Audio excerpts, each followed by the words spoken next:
আসসালামু আলাইকুম প্রিয় ভিউয়ার্স। আজকে একটা গুরুত্বপূর্ণ ভিডিও নিয়ে আমি সামনে আসছি।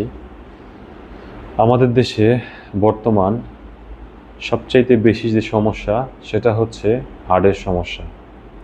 আমাদের মধ্যে অনেকেরই ধারণা হার্টের সমস্যা শুধু মোটা মানুষের অথবা বয়স্ক মানুষের হার্টের সমস্যাই হয়ে থাকে, কিন্তু বাস্তবে এটা ভিন্ন। হার্টের সমস্যা হইতে আপনার যে কোনো বয়সেই হতে পারে। তাই আমরা অবশ্যই কিছু নিয়ম এখন থেকেই মেনে চলব। আমাদের বাজারে অনেক ধরনের সফট ড্রিঙ্কস পাওয়া যায়, যেগুলো হচ্ছে আমরা অনেকেই খুব লোভনীয় খাবার হিসাবে খাই। এটা আপনাদেরকে বন্ধ করতে হবে। অনেকেরই বিশেষ করে প্রসেস ফুড বা ভাজা পোড়া খাওয়ার অভ্যাস, এতে করে আপনার শরীরের রক্তের মধ্যে বাজে কোলেস্টেরল জমতে পারে। এ ধরনের খাবারও বন্ধ করতে হবে।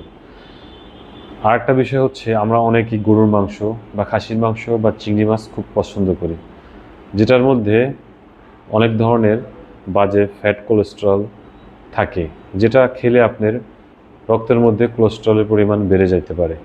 তাই অবশ্যই আপনাকে এই ধরনের খাবার থেকে পরিহার করতে হবে নিজেকে।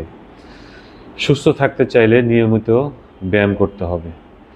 ইনশাল্লাহ এই ধরনের কিছু টিপস আপনারা মেনে চলুন, আপনাদের হার্ট ভালো থাকবে। আসসালামু আলাইকুম।